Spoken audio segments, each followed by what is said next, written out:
الحمد لله رب العالمين والصلاة والسلام على سيدنا محمد وعلى آله وأصحابه أجمعين.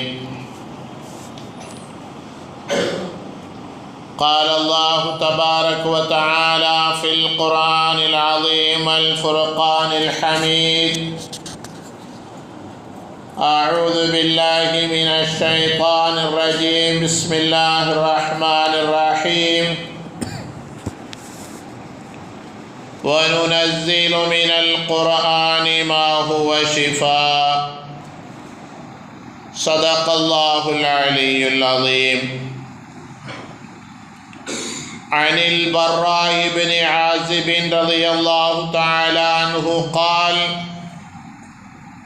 أمرنا رسول الله صلى الله عليه وسلم ب7: عيادة المريض، واتباع الجنائز، وتشميت العاطس، ونصر الضعيف، وعون المظلوم، وإفشاء السلام، وإبرار المقسم.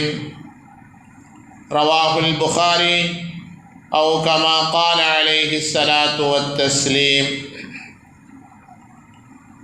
رضينا بالله ربا وبالإسلام دينا وبمحمد صلى الله عليه وسلم نبيا ورسولا وبمحي الدين عبد القادر جيلاني قدس الله سره اللذيذ شيخا ومرشدا.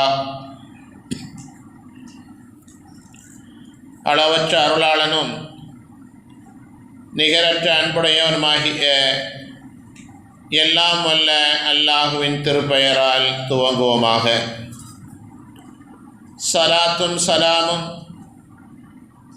ஹஸ்ரத் சையதுனா முஹம்மதுர் ரசூலுல்லாஹி ஸல்லல்லாஹு அலைஹி வஸல்லம் அவர்கள் மீதும், அவர்களை பின்பற்றி வாழ்ந்த சத்திய சஹாபாக்கள், தாபீன்கள், தபவு தாபீன்கள், இமாம்கள், இன்று உலகத்திலே பல்வேறு பகுதியில் வாழக்கூடிய முஸ்லிம் சமுதாய மக்கள், குறிப்பாக இந்த ஜும்மாவுடைய தொழுகைக்காக முன்னமே வந்து அமர்ந்திருக்கிற நம் எல்லோரின் மீதும் அல்லாஹுவின் அன்பும் அருளும் என்றென்றும் நின்று நீங்கா நிலவட்டுமாகுக. ரப்புல் ஆலமீன் அல்லாஹ் ஜல்லஷானுஹு தஆலா நமக்கும் நம்முடைய சந்ததிகளுக்கும் நீண்ட ஆயுளையும் நிறைவான செல்வத்தையும் நோயற்ற வாழ்வையும் குன்றாத மன நிம்மதியையும் சம்பூர்ணமான ஈமானிய பாக்கியத்தையும் தந்தருள் புரிவானாக. அன்பான பெருமக்களே, அல்லாஹுவும் அவனது இறுதி தூதர் முஹம்மதுர் ரசூலுல்லாஹி ஸல்லல்லாஹு அலைஹி வஸல்லம் அவர்களும் முஸ்லிம் சமுதாயம் செய்ய வேண்டிய இபாதத்துக்கள், வணக்க வழிபாடுகள் என்று நிறைய பட்டியலிட்டு சொல்லியிருக்கிறார்கள். அதில் ஒரு சிலதை நாம் செய்கிறோம், பலதை அது இபாதத், வணக்கம் என்ற கவனத்தில் கூட நாம் எடுத்துக்கொள்ளாமல் அதை பற்றி கவனக்குறைவாக அலட்சியமாக நாம் இருக்கிறோம். அப்படிப்பட்ட இபாதத்துக்களிலே ஒரு வணக்கத்தை பற்றித்தான் இன்ஷா அல்லாஹ் இன்றைய உரை. கடந்த வாரத்தில் நோய் வரமா சாபமா என்ற ஒரு தலைப்பில் உங்களுக்கு குர்ஆன் ஹதீஸிலிருந்து பல செய்திகள் சொல்லப்பட்டது. அதனுடைய தொடர்ச்சியாக கூட இந்த உரையை நம்மால் எடுத்துக்கொள்ள முடியும்.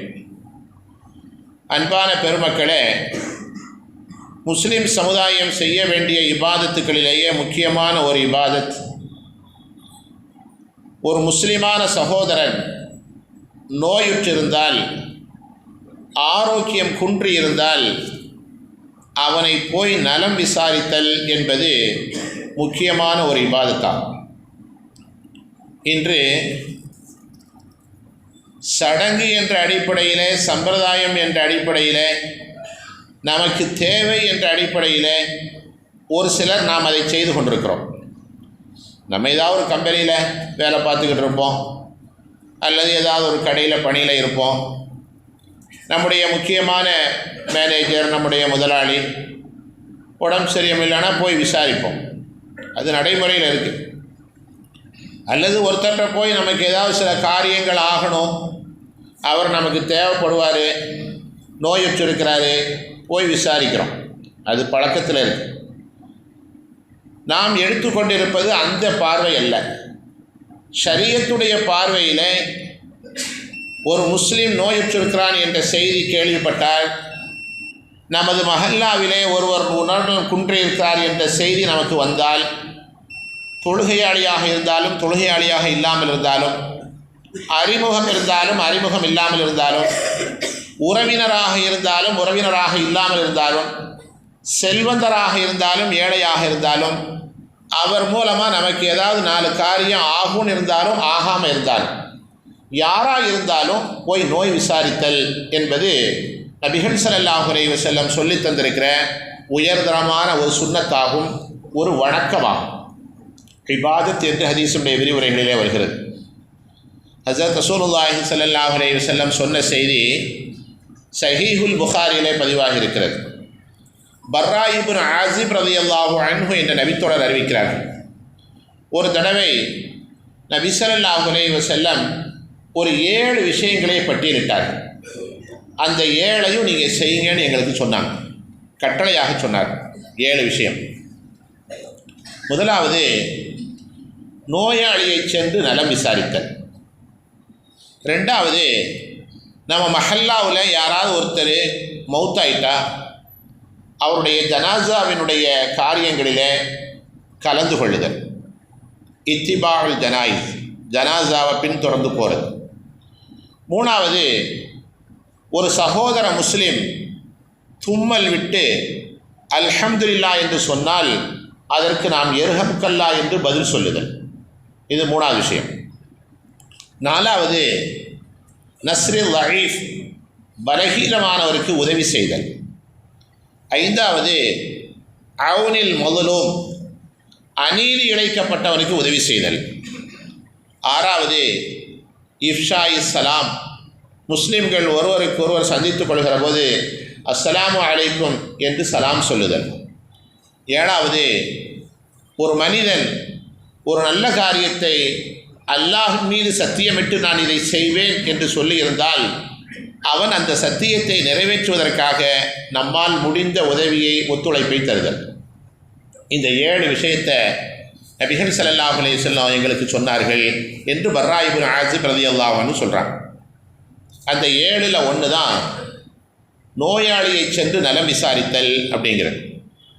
இப்போ நாம் நலம் விசாரித்தல் என்பது பாகுபாடு இல்லாமல் எல்லோரிடத்திலும் சென்று நாம் நலம் விசாரிக்க செல்ல வேண்டும். அது மட்டுமல்ல, நலம் விசாரிக்க போகிற போதே நபி ஸல்லல்லாஹு அலைஹி வஸல்லம் கூறி தந்த சுன்னத் என்ற விஷயத்தை மனதிலே வைத்து போக வேண்டும். அப்படி போனால் தான் அது இபாதத்தாக, அது வணக்கமாக ஆகும். எந்த ஒரு இபாதத்தாக இருந்தாலும் அதற்கு நிய்யத் அவசியம். இப்போ நமக்கு தெரிஞ்சவங்கள, நமக்கு அறிமுகமானவங்கள, அல்லது யாரோ மஹல்லாவில் ஒருத்தர் உடல்நிலை சரியில்லை, 2 பேரும் போகிறாங்க, நம்மளும் ஒன்றா போகலாம். போய் நலம் விசாரிக்கணும். இது எங்கள் நபி ஸல்லல்லாஹு அலைஹி வஸல்லம் கூறி தந்திருக்கிறார்கள். அந்த சுன்னத்தை நிறைவேற்றுவதற்காக நான் போகிறேன் என்ற எண்ணத்தோடு நாம் போக வேண்டும். பொதுவாகவே கிராமத்து வாழ்க்கை என்பது வேறு, சிட்டியினுடைய வாழ்க்கை என்பது வேறு. நம்ம எல்லாத்துக்கும் தெரிஞ்ச விஷயம்தான். கிராமங்களில் கூட இன்னும் இந்த இபாதத்து இருக்கிறது என்று சொல்லலாம். அது வணக்கம் என்று நினைத்து செய்கிறார்களா அல்லது சும்மா சரகாக செய்கிறார்களா என்பது வேறு விஷயம். ஆனால் இருக்கிறது. ஆனால் பெருநகரங்களிலே இது முற்றிலுமாக ஒழிக்கப்பட்டு விட்டதோ என்ற எண்ணம் வருகிறது. ஷைத்தான் இருக்கிறானே, அவன் சாதாரண ஆள் கிடையாது. நம்மளை என்ன காரணங்கள்லாம் சொல்லி தடுக்க முடியுமோ எல்லா காரணங்களையும் சொல்லி தடுப்பான். நன்மையான காரியங்கள் செய்ய விடாமல் முற்றிலுமாக நம்மை தடுப்பதற்குண்டான எல்லா வழிகளையும் செய்வான். அவர் அப்பார்ட்மெண்ட்டில் இருக்கிறாரு, 7வது மாடி, அங்கே போனால் செக்யூரிட்டிகிட்ட போகணும், கையெழுத்து போடணும், பேரை கேட்பானுங்க, அவருக்கு ஃபோனில் பேசுவாரோ எடுப்பாரோ என்னமோ தெரில. பல பிரச்சனை இருக்குது, எப்படிங்க பல எண்ணங்கள் வரும். ஏதாவது ஒரு காரணத்தை சொல்லி நம்மை தடுப்பதற்குண்டான வழிகளை ஷைத்தான் செய்வான். அப்படித்தான் நடந்து கொண்டிருக்கிறது. அவருக்கெல்லாம் இடம் கொடுக்காமல் இந்த இபாதத்தை நாம் ஒவ்வொருவரும் செய்ய வேண்டும். ஏனென்றால் ஹதீஸ்களை தேடி பார்க்கிற போது ஒரு சாதாரண விஷயமாக இது தெரிகிறது. ஆனால் அதன் மூலமாக கிடைக்கக்கூடிய பலன்கள் நமக்கும் நோயுற்று படுக்கையில் இருக்கிற அவருக்கும் ஏராளமான நன்மைகளை பெருமானார் ஸல்லல்லாஹு அலைஹி வஸல்லம் சொல்லித்தர்றாங்க. நமக்கு ஒரு சந்தேகம் வரும், யாராக இருந்தாலும் நம்ம உலகத்தில் ஊரில் வாழ்ந்துக்கிட்டு இருக்கிறப்போ ஒரு 2 பேர்ட்ட சண்டையில் தான் இருப்போம். நம்ம சொந்தக்காரங்களாக இருக்கலாம், அல்லது வேறு ஏதாவது வியாபார ரீதியில் நட்பில் இருந்து பிரச்சனையில் இருக்கலாம். அவருக்கு உடல்நிலை சரியில்லாமல் போயிருக்கும், உள்ளுக்குள்ளே ஒரு வகையில் சந்தோஷமாக இருக்கும். இவர் போய் எப்படிங்க பார்ப்பார் அவரை? ஹதீஸினுடைய விரிவுரையில் வருகிறது, யார்கிட்ட நம்ம சண்டையில் இருக்கிறோமோ, யார்கிட்ட நம்ம பேசாமல் இருக்கிறோமோ, யார்கிட்ட உறவை துண்டித்து வாழ்ந்து கொண்டிருக்கிறோமோ அவருக்கு உடல்நிலை சரியில்லை என்றால் வேகமாக சென்று விசாரிக்க வேண்டும். ஹதீஸினுடைய விரிவுரையில் சொல்லப்பட்டிருக்கிறது, சாமானிய மனிதனிடத்தில் நோய் விசாரித்தால் ஒரு நன்மையை எல்லாம் தருகிறான் என்று சொன்னால், நாம் யாரிடத்திலே உறவை துண்டித்திருக்கிறோமோ அவரிடத்திலே சென்று நோய் விசாரிக்கிற போது 2 நன்மையை எல்லாம் தருகிறான். ஒரு நன்மை நோய் விசாரிக்க போனதுக்காக, இன்னொன்று முறிஞ்சு போயிருந்த உறவை சேர்த்து கொண்டதற்காக 2 நன்மையை தருகிறான். ஹதீஸில் பெருமானார் ஸல்லல்லாஹு அலைஹி வஸல்லம் சொல்லித் தருகிறார்கள். ஸஹீஹுல் புகாரியில் இந்த நபிமொழி பதிவாக இருக்கிறது, லைஸல் வாசிலு பில் முகாஃபி லாக்கின்னல் வாசில மன் இதா குத்திஅத் ரஹ்மஹா வஸலஹா. உறவை சேர்ந்து வாழ்பவன் என்பவன் யார் தெரியுமா? என்கிட்ட அவர் நல்லா இருக்கிறாரு, நானும் அவர்கிட்ட நல்லா இருக்கிறேன், என் வீட்டுக்கு அவர் வர்றாரு, அவர் வீட்டுக்கு நான் வர்றேன், என்னுடைய வீட்டு நிகழ்ச்சிகளில் அவர் அன்பளிப்பு தராரு, அவருடைய வீட்டு நிகழ்ச்சிகளில் நான் அன்பளிப்பு தர்றேன். இப்படி கைமாறாக ஒருவருக்கொருவர் யார் செய்து கொள்கிறார்களோ அதற்கு பெயர் உறவை சேர்ந்து வாழுதல் என்பது கிடையாது. உறவை சேர்ந்து வாழுதல் என்று சொன்னாலே யார் நம்மிடத்திலே முறைப்பாக இருக்கிறார்களோ, யார் நம்மிடத்திலே உறவை துண்டித்து வாழ்ந்து கொண்டிருக்கிறார்களோ, யார் நம்மை கண்டால் முகத்தை திருப்பிக் கொள்கிறார்களோ அவர்களிடத்திலே வலிய செல்ல வேண்டும். அதுக்கு பேர் தான் உறவோடு சேர்ந்திருத்தல் என்று பெயர். இந்த வாசகம் நான் சொல்லலை, நபிகள் ஸல்லல்லாஹு அலைஹி வஸல்லம் சொல்கிறாங்க. உறவை சேர்ந்திருத்தல் என்றாலே யார் உன்னை விட்டு விலகி செல்கிறானோ அவனோடு நீ சேர்ந்திருக்க வேண்டும்.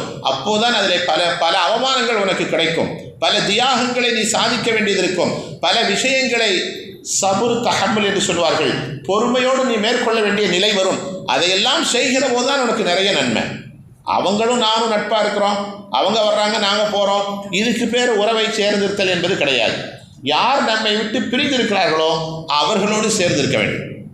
இந்த நபிமொழியினுடைய விரிவுரையில் தான் சொல்லப்பட்டிருக்கிறது, ஒரு மனிதன் நம்முடைய உறவை துண்டித்து வாழ்ந்து கொண்டிருக்கிறான், அவனுக்கு உடல் நலம் குன்றி இருந்தால் அவரை சென்று நாம் விசாரிக்க வேண்டும், அவரை சென்று அவருக்காக நாம் துவா செய்ய வேண்டும். ஏராளமான ஹதீஸுகள் வருகிறது. ஸஹீஹுல் முஸ்லிமில் ஒரு நபிமொழி வருது. நபி ஸல்லல்லாஹு அலைஹி வஸல்லம் சொன்னாங்க, இன்னல் முஸ்லிம இதா ஆத அஹாஹுல் முஸ்லிம லம் யஸல் ஃபீ ஹிர்ஃபத்தில் ஜன்னதி ஹத்தா யர்ஜிஅ. ஒரு முஸ்லீம் இன்னொரு முஸ்லிமை சென்று நோய் விசாரிப்பதற்காக போகிறான். எவ்வளோ நேரம் உட்காந்துருப்போம்? கொஞ்ச நேரம் உட்காந்துருப்போம், எப்படி இருக்கு என்னதுன்னு கேட்போம். போய் நோய் விசாரிக்கிறதுக்காக நாம் போய் நின்று கொண்டிருக்கிற அந்த நேரம், அங்கே அமர்ந்து இருக்கிற அந்த நேரம், நபி ஸல்லல்லாஹு அலைஹி வஸல்லம் சொல்கிறார்கள், இவன் எங்கே இருக்கிறான் தெரியுமா? சுவர்க்கத்தினுடைய தோட்டத்திலே இருக்கிறான் என்று ஹஸரத் ரசூலுல்லாஹி ஸல்லல்லாஹு அலைஹி வஸல்லம் சொல்கிறார்கள். ஒரு நோயாளியை நம்ம போய் நோய் விசாரிக்க போனோம்னா அந்த போய் நின்றுக்கிற நேரம், பேசுகிற நேரம், அங்கே உட்கார்ந்துருக்கிற நேரம், அவர் வீட்டில் நம்ம இல்லை, மருத்துவமனையில் நம்ம இல்லை. நபி அவங்க சொல்கிறாங்க, லம் யஸல் ஃபீ ஹிர்ஃபத்தில் ஜன்னா, சுவனத்தினுடைய தோட்டத்திலே அவன் இருக்கிறான், ஹத்தா யர்ஜிஅ, அவன் திரும்பி வரும் வரை அங்கே இருக்கிறான் என்று ஹஸரத் ரசூலுல்லாஹி ஸல்லல்லாஹு அலைஹி வஸல்லம் சொன்னார். போய் நோய் விசாரிக்கிறதுங்கிறது சுவர்க்கத்தினுடைய தோட்டத்துக்கு போகிற மாதிரி. எவ்வளவு ஆர்வப்படுத்தி இருக்கிறாங்க. ஒரு காரியத்தை செய்தால் உனக்கு இவ்வளவு நன்மை கிடைக்கிறது என்று நபி அவர்கள் சொன்னால் அதுக்கு பேர் தான் இபாதத்தின் பேர், அதுக்கு பேர் தான் வணக்கம்னு பேர். இன்னொரு நபிமொழியில் பெருமானார் ஸல்லல்லாஹு அலைஹி வஸல்லம் சொன்ன செய்தி ஜாமிஉ திர்மிதியிலே பதிவாகி இருக்கிறது. நபி அவர்கள் சொன்னார்கள், ஒரு முஸ்லீம் இன்னொரு முஸ்லிமை காலை நேரத்தில் சென்று உடல் நலம் விசாரிக்க போகிறார்.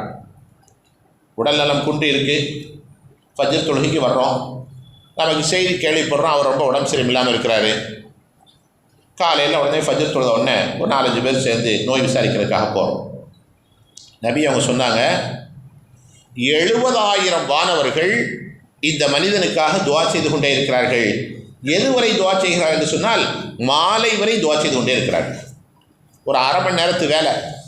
போய் நல்லா இருக்கீங்களா, எந்த டாக்டரை பார்த்தீங்க, மருந்து மாத்திரையெல்லாம் சாப்பிட்றீங்களா, அல்ல அவங்களுக்கு ஷிஃபா வாக்குவோம், அவ்வளோதான் நம்ம பேச போகிறோம். இதை பேசிட்டு வந்தால் 70,000 வானவர்கள் மாலை வரை நமக்காக துவா செய்து கொண்டே இருக்கிறார்கள். மாமின் முஸ்லிமின் யஊது முஸ்லிமன் குதுவத்தன் இல்லா ஸல்லா அலைஹி 70,000 மலக்கின் ஹத்தா யம்சிய. மாலை நேரம் வரை 70,000 வானவர்கள் துவா செய்கிறார்கள். அதே மாதிரி ஒருவர் மாலை நேரத்திலே நோய் விசாரிக்க போகிறார். ஒயின் ஆதஹு ஹஷியத்தன், மாலையில் அசர் தொழுதுட்டு நமக்கு ஒரு செய்தி கிடைக்கிது, உடல்நல சரியில்லை, ஒருத்தர் போய் விசாரிக்கிறதுக்காக போகிறோம். போனால் மறுநாள் ஃபஜ்ர் தொழுகை வரைக்கும் இந்த சென்றவருக்காக 70,000 வானவர்கள் துவா செய்து கொண்டே இருக்கிறார்கள். அது மட்டுமல்ல, வகான லஹு ஹரீஃபுன் ஃபில் ஜன்னா, சுவர்க்கத்திலே அவருக்கென்று ஒரு தோட்டத்தை அல்லாஹ் எழுதி தருகிறான் என்று ஹஜ்ரத் ரசூலுல்லாஹி ஸல்லல்லாஹு அலைஹி வஸல்லம் சொன்னார். பள்ளிவாசல் கெட்டுனா நமக்கு சுவர்க்கத்தில் ஒரு மாளிகை கிடைக்கும்னு கேள்விப்பட்டிருக்கிறாங்களே, ஹதீஸு, பிரபலமான ஹதீஸு. அதே மாதிரி இருக்கு பாருங்க இந்த செய்தி. ஒரு நோயாளியை தெரிஞ்சவங்களோ தெரியாதவங்களோ உறவினர்களோ நண்பர்களோ யாரோ ஒருத்தரை, ஒரு முஸ்லீமான மனிதரை, அவர்கிட்ட ஈமான் இருக்குது, இஸ்லாம் இருக்குங்கிற ஒரே காரணத்திற்காக அவரை போய் நம்ம நோய் விசாரிக்கிறதுக்கு காலையில் போனால் சுவர்க்கத்தில் ஒரு தோட்டம் நமக்கு கிடைக்கிறது. வகான லஹு ஹரீஃபுன் ஃபில் ஜன்னா, ஜாமிஉ திருமிதியிலே இந்த நபிமொழி பதிவாகி இருக்கிறது. பூமான் ஸல்லல்லாஹு அலைஹி வஸல்லம் சொல்லி தந்த சின்ன சின்ன விஷயங்கள், ஆனால் ஏராளமான நன்மைகள் இருக்கிறது. நபி ஸல்லல்லாஹு அலைஹி வஸல்லம் எந்த ஒரு இபாதத்தை சொன்னாலும், எந்த ஒரு வணக்க வழிபாட்டை சொன்னாலும் அதற்கான வழிமுறைகளை சொல்லாமல் இருந்ததே இல்லை. சும்மா இதை செஞ்சுக்கங்க அப்படின்னு சொல்லிட்டு இந்த சமுதாயத்தை கண்ணை கட்டி காட்டில் விட்ட மாதிரி விட்டுட்டு போகவே இல்லை. அகீமுஸ் ஸலா, தொழுகையை நிலைநிறுத்துங்கள் அப்படின்னு குர்ஆனில் வருது, அவ்வளோதான் வருது. ஆனால் அந்த தொழுகையை எப்படி தொழணும், நியத்தில் இருந்து சலாம் கொடுக்குற வரைக்கும் எப்படி தொழணும், தெளிவான விளக்கங்கள் ஹதீஸில் இருக்குது, நபியினுடைய செயலில் இருக்குது. ஒரு உதாரணத்துக்கு சொல்கிறேன். இதே மாதிரி எந்த இபாதத்தாக இருந்தாலும் சரி, ஒரு நோயாளியை போய் விசாரிக்க போங்க அப்படின்னு நபி அவங்க சொல்கிறாங்க, உனக்கு இவ்வளோ நன்மை கிடைக்கிது அப்படின்னு சொல்கிறாங்கன்னா, அது அப்படியே சும்மா விட்டுட்டு இதனுடைய விளக்கத்தை போய் நான் யார்கிட்ட கேட்குறது அப்படின்னு நம்ம அங்கலாய்க்க வேண்டியதில்லை. ஹதீஸுகளில் தெளிவாக வருகிறது. நபி அவங்க சொன்னாங்க, அவர் ஆரோக்கியமாக இருந்தவருங்க, இப்போ நோயாக இருக்கிறார். அப்போ அவருடைய மனோநிலையில் பாதிப்பு ஏற்பட்டிருக்கும், உடல்நிலையில் பாதிப்பு ஏற்பட்டிருக்கும், பலகீனம் இருக்கும். சில பேர் படுத்த படுக்கையாக கூட இருப்பாங்க. நம்ம அங்கே போய் கூட ஒரு பெட்டை போட்டுறக்கூடாது. நபி அவர்கள் சொன்னார்கள், மன் ஆத மின்கும் ஃபல்யுகஃபிஃப், நோய் விசாரிக்க செல்பவர்கள் சிறிது நேரத்திலே சென்று விட்டு திரும்பி விடுங்கள். எவ்வளோ வழிகாட்டுதல் பாருங்க. மன் ஆத மின்கும் ஃபல்யுகஃபிஃப், உங்களில் யாரேனும் நோய் விசாரிக்க சென்றால் கொஞ்ச நேரம் ஒரு 2-3 வார்த்தைகள் பேசிட்டு திரும்பி வந்துடுங்க. இந்த ஹதீஸில் சொல்கிறாங்க விளக்கத்தில், நோய் விசாரிப்பதற்காக நாம் செல்கிற போது நமக்கு தோதுவான நேரத்தை தேர்ந்தெடுப்பதை விட நோயாளிக்கு தோதுவான நேரத்தை தேர்ந்தெடுக்க வேண்டும். எப்போ போனால் அவர் ஓரளவு பேசுகிற மாதிரி இருப்பார். அவர் தூங்கிட்டு இருக்கிற நேரம் பார்த்து போகக்கூடாது. அவர் ஏதாவது சாப்பிட்டுக்கிட்டு இருக்கிற நேரம் பார்த்து போகக்கூடாது. அவர் டாய்லெட்டுக்கு போகிறதுக்கு ஏதாவது சிரமப்பட்டு இருப்பார், அந்த நேரம் பார்த்து போகக்கூடாது. அவருக்கு எந்த நேரம் தோதுவோ அந்த நேரத்தை பார்த்து போகணும்.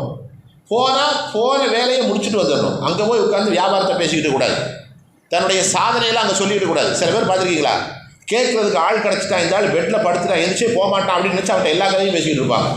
மற்றவங்களாம் ஓடிடுவாங்கல்ல பேச கேட்டால். அப்படி இருக்கக்கூடாது. நபி அவங்க சொன்னாங்க, மன் ஆத மின்கும் ஃபல்யுகஃபிஃப், நீங்கள் நோய் விசாரிக்க சென்றால் அதை லேசாக்கி கொள்ளுங்கள். வரலாற்றிலே ஒரு ருசிகரமான ஒரு தகவல் எழுதப்பட்டிருக்கிறது. அப்துல்லாஹி இப்னு முபாரக் ரஹ்மத்துல்லாஹி அலைஹி, மிகப்பெரிய சூஃபி மகான், தாபீன்களுடைய வரிசையிலே வருகிறவர்கள். தாபீன்கள்னா யாருங்க? சஹாபாக்களை பார்த்தவங்கன்னு அர்த்தம். தாபீன்களுடைய வரிசையிலே வருபவர்கள். மிகப்பெரிய முஹத்தீஸ், ஹதீஸ் கலை வல்லுனர், ஃபகீஹ், மார்க்கத்தினுடைய சட்டங்களை சமுதாயத்திற்கு சாரமாக பிழிந்து தந்தவர்கள், மார்க்க விற்பனர். எல்லா சிறப்பும் அவங்களுக்கு இருக்குது. நோய் யாரை தாங்க விட்டு வச்சுச்சு? எல்லாத்துக்கும் வரும். அப்துல்லாஹ் இப்னு முபாரக் ரஹ்மத்துல்லாஹி அலைஹி அவர்களுக்கு ஒரு நாள் நோய்வாய்ப்பட்டார். ரொம்ப பிரபல்யமாக இருந்தவங்க, எல்லாத்தையும் பற்றி நல்லா தெரிஞ்சவங்க. அவர்களை விசாரிப்பதற்காக பலர் வருகிறார்கள். வர்றாங்க, பார்க்குறாங்க, பேசுகிறாங்க, போய்கிட்டே இருக்கிறாங்க. இந்த வந்தவங்களில் ஒரே ஒரு ஆள் மட்டும் உள்ளே உட்காந்துட்டாங்க, போகவே இல்லை. அப்துல்லாஹ் இப்னு முபாரக் ரஹ்மத்துல்லாஹி அலைஹி பார்க்குறாங்க, இந்த ஆள் மட்டும் உட்காந்துருக்காரு. எந்திக்கிறது, உட்கார்றது, தண்ணி கொடுக்குற மாதிரி இப்படி தண்ணியை கொடுக்குறது, தலையணை சரி பண்ணுறது, சுற்றி முற்றி அவங்க படுத்திருந்த அந்த இடத்த விட்டு நகரவே இல்லை. தன்னை தேடி வந்திருக்கிற ஒருத்தரை எப்படிங்க போன்னு சொல்ல முடியும்? அப்துல்லாஹ் இப்னு முபாரக் ரஹ்மத்துல்லாஹி அலைஹி கொஞ்சம் யோசனை பண்ணிக்கிட்டே இருந்தாங்க. ஏன்னா நம்ம நோய் விசாரிக்க போனவுடனே வந்துடணும். அவங்களுக்கு பல தேவைகள் இருக்கும். அவங்களுடைய குடும்ப பெண்கள் வருவாங்க, அவங்களுக்கு பணிவிடை செய்வாங்க, அல்லது வேறு ஏதாவது தேவைகள் இருக்கும், பல விஷயங்கள் இருக்கிறது. இந்த ஆள் போகவே இல்லை. அப்துல்லாஹ் இப்னு முபாரக் ரஹ்மத்துல்லாஹி அலைஹி கொஞ்ச நேரம் பார்த்துட்டு கடைசியில் சொல்லிடலாம் அப்படின்னு நினச்சி லேசாக இப்படி பேச ஆரம்பித்தாங்க. நோயாளியை பார்க்க வந்தால் நம்ம கொஞ்சம் சிறிது நேரத்திலே போயிடணும். நபி ஸல்லல்லாஹு அலைஹி வஸல்லத்தினுடைய செய்தி இதுதான், அதை லேசாக்கி கொள்ளுங்கள் அப்படின்னு நபி அவங்க சொல்லியிருக்கிறாங்க. யாருக்கும் இடைஞ்சலாக இருக்கக்கூடாது அப்படின்னு சொன்ன உடனே புரிஞ்சு அந்த ஆள் போயிடுவான்னு நினச்சி சொன்னாங்க. அப்படியா கேட்டுட்டு உட்காந்துட்டே இருக்காரு. அப்துல்லாஹ் இப்னு முபாரக் ரஹ்மத்துல்லாஹி அலைஹி எப்படி இருக்கும்? கொஞ்சம் நேரம் கழிச்சு அந்த ஆள் கேட்டார், நான் வேணா உங்கள் ரூம் கதவை சாத்திருட்டா அப்படின்னு கேட்டார். யாரும் வரமாட்டாங்கல்ல, கதவை சாத்திருட்டா? அப்துல்லாஹ் இப்னு முபாரக் ரஹ்மத்துல்லாஹி சொன்னாங்க, பொறுமை இழந்துட்டாங்க.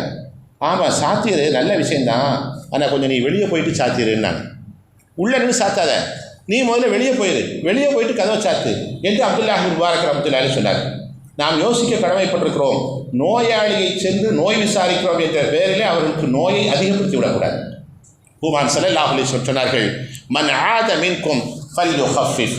உங்களில் யாருக்கேனும் ஒருவர் நோய் விசாரிக்க சென்றால் நீங்கள் அங்கே போகிற போது அவர்களுக்கு லேசாக்குங்கள், கஷ்டத்தை கொடுக்காதீர்கள். சிரமத்தை தர்ற மாதிரி எந்த வேலையும் நம்ம செய்யக்கூடாது. நோய்ங்கிறது பல விஷயங்களில் வந்திருக்கலாம். சில பேருக்கு ஏதாவது காலில் காயங்கள் ஏற்பட்டிருக்கலாம், சீல் சலங்கள் வடியலாம், மிகப்பெரிய அளவில் கெட்டு போட்டிருப்பாங்க. நம்ம அதை உட்கார்ந்து துருதுருன்னு பார்த்துக்கிட்டே இருக்கக்கூடாது. அவர்கள் மனம் நோகிறபடி நாம் நடக்கக்கூடாது. அங்கே போய் இருக்கிற 1-2 நிமிஷங்களில் சில காரியங்களை செய்யணும். நபிகள் ஸல்லல்லாஹு அலைஹி வஸல்லம் சொல்லித் தருகிறார்கள், நோயாளியை பார்க்கிற போது அந்த நோயாளிக்காக நாம் துவா செய்ய வேண்டும். என்ன துவா? ஹதீஸிலே வருகிறது, லா பஅஸ தஹூருன் இன்ஷா அல்லாஹ். சஹீஹுல் புகாரியில் இந்த நபிமொழி பதிவாகி இருக்கிறது. ஒவ்வொரு நோயாளியை பார்க்குறப்போ இந்த துவாவை நம்ம ஓதணும், லா பஅஸ தஹூருன் இன்ஷா அல்லாஹ். இந்த துவாவுக்கு என்ன தெரியுமா அர்த்தம்? 2 விதமான விளக்கங்கள் சொல்லப்பட்டிருக்கிறது. இந்த நோயினால் உங்களுக்கு எந்த பாதிப்பும் வராது. லா பஅஸ தஹூருன், இந்த நோயினால் உங்களுக்கு எந்த பாதிப்பும் வராது. அல்லாஹ் நாடினால் உங்களுக்கு பாதிப்பு வராது. ஆறுதலான வார்த்தை. 2வது தஹூருன், இந்த நோயினால் உங்களுடைய பாவங்கள்லேருந்து நீங்கள் பாதுகாக்கப்படுறீங்க, பரிசுத்தமாக ஆக்கப்படுறீங்க அப்படிங்கிற கருத்துப்பட உள்ள இந்த துவாவை நபிகள் ஸல்லல்லாஹு அலைஹி வஸல்லம் சொல்ல வேண்டும் என்று சொல்லி தந்திருக்கிறார். ஒரு முஸ்லீம் மருத்துவராக இருக்காருன்னு வச்சுக்கோங்க, இந்த துவாவை நிறைய ஓவருக்கு சான்ஸ் கிடைக்கும். அவருக்கு எத்தனை நோயாளிகள் வருவாங்க, வர்றப்பெல்லாம் சொல்லலாம், லா பஅஸ தஹூருன் இன்ஷா அல்லாஹ், லா பஅஸ தஹூருன் இன்ஷா அல்லாஹ். இறைவன் விரும்பினான், அது எந்த நோயாளியாக இருந்தாலும் சரி, நம்ம வாயில் சொல்லிக்க வேண்டிய அவன் காதில் கேட்கணும்னு அவசியம் கிடையாது. இதை சொல்லும் போதெல்லாம் நமக்கு வானவர் துவா செய்து கொண்டே இருக்கிறார், நமக்காக அல்லாஹ்வுடைய பாதுகாப்பு கிடைத்து கொண்டே இருக்கிறது. நோய் என்பது ஹஸரத் ரசூலுல்லாஹி ஸல்லல்லாஹு அலைஹி வஸல்லம் சொன்னார்கள், முஃமின்களை பொறுத்தளவுக்கு, முஸ்லீம்களை பொறுத்தளவுக்கு அது சோதனை அல்ல. ஆனாலும் ஒரு நபிமொழியில் எப்படி வருகிறது, அல் ஹும்மா மின் ஃபைஹி ஜஹன்னம், அல் ஹும்மா மின் ஃபைஹி ஜஹன்னம். ஜுரம் என்பது நரகத்தின் சூடுகளிலிருந்து ஒரு சூடாகும் என்று பெருமானார் ஸல்லல்லாஹு அலைஹி வஸல்லம் சொன்னார். அப்படின்னா என்ன அர்த்தம்? இந்த உலகத்தில் நாம் செய்யக்கூடிய சின்ன பெரிய தவறுகளை ரப்புல் ஆலமீன் நரகத்திலே கொண்டு போய் போட்டு நம்மை கரித்து நீக்குவதற்கு பகரமாக இந்த உலகத்திலேயே ஜுரத்தை கொடுப்பான், தலைவலியை கொடுப்பான், முழங்கால் வலியை கொடுப்பான், இன்ன பிற நோய்களை கொடுப்பான். கொடுத்து அங்கே போய் இருந்தால் என்ன கிடைக்குமோ அந்த தண்டனையை இங்கேவே கொஞ்சம் கொடுத்து சரியாகி என்கிட்ட வரும்போது நீ பரிசுத்தமாவா அப்படின்னு சொல்லி அல்லாஹ் அழைக்கிறான். அதனால்தான் நபி அவர்கள் சொன்னார்கள், அல் ஹும்மா மின் ஃபைஹி ஜஹன்னம், ஜுரம் என்பது நரகத்தினுடைய உஷ்ணங்களில் இருந்து ஒரு உஷ்ணமாகும் என்று குமான் ஸல்லல்லாஹு அலைஹி வஸல்லம் சொன்னார். நோயாளியை பார்க்குறப்போ நம்ம அவருக்காக துவா செய்யணும். ஹதீஸ்களில் ஏராளமாக துவா வருகிறது. ஜாமியா திருமதி என்ற நபிமொழி கிரந்தத்தில் ஒரு செய்தி பதிவாக இருக்கிறது. நபி அவங்க சொன்னாங்க, அல்லாஹும்ம ரப்பன் நாசி முதுஹிபில் பஅஸ இஷ்ஃபி அன்த ஷாஃபி லா ஷாஃபி இல்லா அன்த ஷிஃபாஅன் லா யுகாதிரு சகமா. இந்த துவாவை நோயாளியை பார்க்கிற போது நாம் ஓத வேண்டும். இந்த துவாவுக்கு இதுதான் அர்த்தம், அல்லாஹுவே மனிதர்களுடைய ரப்பே, கஷ்டங்களை நீக்கக்கூடியவனே, இந்த மனிதனுக்கு நீ கஷ்டத்தை போக்கிவிடு. நீதான் ஆரோக்கியத்தை தரக்கூடியவன். உன்னை தவிர ஆரோக்கியம் தருவதற்கு எவராலும் முடியாது. எந்த மருந்தாலையும் முடியாது, எந்த மாத்திரையாலையும் முடியாது, எந்த மருத்துவராலையும் முடியாது. நோயை கொடுத்தவன் நீதான், அந்த நோயை ஆரோக்கியத்தை தரக்கூடியவனும் நீதான். அதனால் இவருக்கு நீ ஆரோக்கியத்தை கொடு அப்படின்னு நம்ம துவா செய்யணும். சுனன் அபீ தாவூதிலே ஒரு நபிமொழி வருகிறது. நபிகள் ஸல்லல்லாஹு அலைஹி வஸல்லம் நோயாளியை பார்த்தால் நாம் ஓத வேண்டிய துவா என்று நபி அவர்கள் கற்றுத் தந்திருக்கிறார்கள். அஸ்அலுல்லாஹல் அலீம் ரப்பல் அர்ஷில் அலீம் அன் யஷ்ஃபியக. மகத்தான அல்லாஹ்விடத்திலே நான் கேட்கிறேன். ரப்பல் அர்ஷில் அலீம், கண்ணியமான அர்ஷுடைய ரப்பிடத்திலே நான் கேட்கிறேன். அன் யஷ்ஃபியக, உங்களுக்கு ஆரோக்கியத்தை தர வேண்டும் என்று நான் கேட்கிறேன் என்று ஹஸரத் ரசூலுல்லாஹி ஸல்லல்லாஹு அலைஹி வஸல்லம் ஓத வேண்டும் என்று படித்திருக்கிறார்கள். நோயாளியை போய் சந்திக்கிறப்போ நம்ம இந்த 3 துவாக்களில் ஏதோ ஒரு துவாவை, அது ரொம்ப சின்ன துவா தான், லா பஅஸ தஹூருன் இன்ஷா அல்லாஹ் அப்படிங்கிறதான் இலகுவாக மனப்பாடம் வைக்கலாம். இந்த துவாக்களை நாம் ஓதுகிற போது 3 விதமான நன்மைகள் கிடைக்கிறது. ஹதீஸில் எழுதித்தரப்பட்டிருக்கிறது. முதலாவது, நபி ஸல்லல்லாஹு அலைஹி வஸல்லத்தினுடைய சுன்னத்தை நாம் பின்பற்றியவர்களாக ஆகிறோம். நபி சொன்ன விஷயம் தானே, அதை அப்படியே கேட்குறோம். ரெண்டாவது, ஒரு முஸ்லீமான சகோதரரோடு நமக்கு நட்புணர்வு என்பது ஏற்படுகிறது. ஒரு 2-3 நிமிஷம் அங்கே இருக்கிறப்போ, நம்ம அவருக்காக துவா செய்கிறப்போ, மனமுருகி கேட்குறப்போ, அவர் நம்ம மேலே அன்பு ஏற்படுகிறது, நமக்கு அவர் மேலே அன்பு ஏற்படுகிறது. ஒரு முஸ்லீம் இன்னொரு முஸ்லீமை நட்பு வைப்பதற்கு ஒரு காரணமாக அமைகிறது. மூன்றாவது, ஒரு முஸ்லீமுக்காக துவா செய்த நன்மை கிடைக்கிறது. 3 விதமான அம்சங்கள் இந்த துவாவிலே கிடைக்கிறது என்று ஹஸரத் ரசூலுல்லாஹி ஸல்லல்லாஹு அலைஹி வஸல்லம் சொல்லித் தருகிறார். அதனால் மறந்து போய்விட்ட இபாதத் என்று இதை நாம் எடுத்துக்கொள்ளலாம். முஸ்லீம் சமூகத்திலிருந்து முற்றிலுமாக இது நீங்கி போய்விட்டது என்று தான் சொல்ல வேண்டும். நோய் விசாரிக்கிறப்போ நமக்கே தெரியுங்க, அவர் கடைசி நிலையில் இருக்காருன்ட்டு, இன்னும் 1-2 நாளில் போயிடுவாருன்னு. மருத்துவர்களே கைவிட்டிருப்பாங்க, நமக்கு எல்லாமே தெரியும். அவர்கிட்ட போய் நம்ம சொல்லிக்கிட்டு கூடாது. அங்கேயும் போய் லா பஅஸ தஹூருன் இன்ஷா அல்லாஹ் அப்படின்னு தான் சொல்லணும். எந்த அளவு நம்மளால் ஆறுதல் தர முடியுமோ அந்த ஆறுதலான வார்த்தைகளை சொல்ல வேண்டும். இன்னொரு செய்தி தெரியுமா, நோயாளியை போய் நலம் விசாரித்தல் அப்படிங்கிறது, இந்த செயல்பாடு இன்றைக்கி நம்முடைய சமூகத்தில் குறைஞ்சு போவதற்கான காரணம் யோசனை பண்ணி பார்த்தா இப்படி கூட இருக்கலாம். நம்ம சொந்தக்காரங்க தெரிஞ்சவங்க நோய் விசாரிக்க போகிறப்போ சும்மா வாங்க போக முடியும் அப்படிங்கிற ஒரு எண்ணம் நம்முடைய உள்ளத்தில் இருக்கிறது. என்ன சொல்லுவாங்க, வெறுங்கையோடு வந்துட்டான், ஒரு 1/2 கிலோ ஆப்பிள் வாங்கிட்டு வரதுக்கு வைக்கலையா, அல்ல ஏதாவது ஒரு அன்பளிப்பு வாங்கிட்டு வரதுக்கு வைக்கலையா, குடும்பத்துக்காரங்க பேசிடுவாங்க, நம்மளால் வாங்க முடியாது. உண்மையிலேயே எதுக்கு போய்கிட்டு விட்டுருவோம் என்று பலர் நினைக்கலாம். ஒரு விஷயத்தை நாம் புரிந்து கொள்ள வேண்டும். பொதுவாக ஒரு மனிதன் இன்னொரு மனிதனுக்கு, ஒரு முஸ்லீம் இன்னொரு முஸ்லீமுக்கு அன்பளிப்புகளை கொடுத்து கொள்ளுதல் என்பது மார்க்கம் அனுமதித்திருக்கிறது. அனுமதிக்கிறது மட்டுமல்ல, சில இடங்களிலே வலியுறுத்தியும் சொல்லியிருக்கிறது. தஹாது தஹாபௌ என்று பெருமானார் ஸல்லல்லாஹு அலைஹி வஸல்லம் சொன்னார்கள். ஹதியாக்களை கொடுத்து கொள்ளுங்கள், அன்பை பெருக்கிக் கொள்ளுங்கள் பெருமானார் ஸல்லல்லாஹு அலைஹி வஸல்லம் சொல்லியிருக்கிறார்கள். ஆனால் நோயாளியை பார்க்குறப்போ அன்பளிப்புகளை வாங்கிட்டு போகிறதுக்கு அனுமதி இருக்குது, வாங்கிட்டு தான் போகணும்னு கட்டாயம் இல்லை. இது முபாஹ் என்று சொல்கிறார்கள் மார்க்கத்தில். முபாஹ்னா அனுமதி உள்ள விஷயம்ங்கிற அர்த்தம். அன்பளிப்பு வாங்கிட்டு போகணுங்கிறதுக்காக வேண்டி இந்த இபாதத்தையும் நம்ம செய்யாமல் விட்டுறக்கூடாது. நோயாளியை பார்க்கிற போது அன்பளிப்புகளை வாங்கி செல்லுதல் என்பது சுன்னத்தும் இல்லை, வாஜிபும் இல்லை, ஃபர்தும் இல்லை. சும்மா போகலாம். சும்மா போய் அவரை விசாரிச்சுட்டு ஒரு துவா செஞ்சுட்டு அந்த இடத்துலேருந்து வெளியே வந்தால் நம்மளும் சொர்க்கத்தினுடைய தோட்டத்தில் இருந்த மாதிரி இருக்கும், அவருக்கும் நன்மைகள் கிடைக்கும், நட்பு என்பது பலப்படும். எல்லா விதமான நன்மைகளையும் செய்கிறதுக்காக ஒரு சின்ன விஷயத்துக்காக நம்ம இந்த விஷயத்தையும் ஒதுக்கிடுறோம். பள்ளிவாசலுக்கு வர்றப்போ எப்படிங்க வர்றோம்? சும்மா தானே வர்றோம். பழம் ஊதுபத்தி சாப்பாடெல்லாம் வாங்கிட்டா வர்றோம், சும்மா தானே வர்றோம். இது ஒரு இபாதத் தானே. இந்த இபாதத்தை செய்வதற்காக நாம் எப்படி போகிறோமோ அதே போன்று போகலாம். இந்த விஷயத்தை மக்களுக்கு புரிய வைக்க வேண்டும். நம்முடைய குடும்பத்தினர்களுக்கு, உறுப்பினர்களுக்கு, பெண்களுக்கு, மற்றவர்களுக்கு சொல்லி அந்த இபாதத்தை செய்ய வைக்க வேண்டுமே தவிர அதற்காக வேண்டிய அன்பளிப்பு வாங்கிட்டு போகணுமே, ஹதியா வாங்கிட்டு போகணுமே, அது ஒரு மிகப்பெரிய நெருக்கடியில் அதை எப்படி செய்ய முடியும் அப்படிங்கிறதுக்காக வேண்டி இந்த செயலையே செய்யாமல் விட்டுறக்கூடாது. அதைத்தான் உங்களுடைய கவலைப்படுத்துகிறேன். பெருமானார் ஸல்லல்லாஹு அலைஹி வஸல்லம் சொல்லி தந்த ஒவ்வொரு இபாதத்திலும் ஆழமான அர்த்தங்கள் இருக்கிறது. நம்மை புரிந்தோ புரியாமலோ பல்வேறு நன்மைகள் இருக்கிறது. ரப்புல் ஆலமீன் அல்லாஹ் ஜல்ல ஷானஹு தஆலா என்னையும் உங்களையும் நம்மை சார்ந்திருக்கிற அத்தனை பேரையும் ஷரியத்திலே சொல்லப்பட்டிருக்கக்கூடிய எல்லா இபாதத்துக்களையும் புரிந்து கொள்ளக்கூடிய பாக்கியத்தையும் அமல் செய்யக்கூடிய பாக்கியத்தையும் தந்தருவானாக. வாஹு தஅவானா அல்ஹம்துலில்லாஹி ரப்பில் ஆலமீன். சுன்னத்துல்லாஹி தொழுது கொள்ளுங்கள்.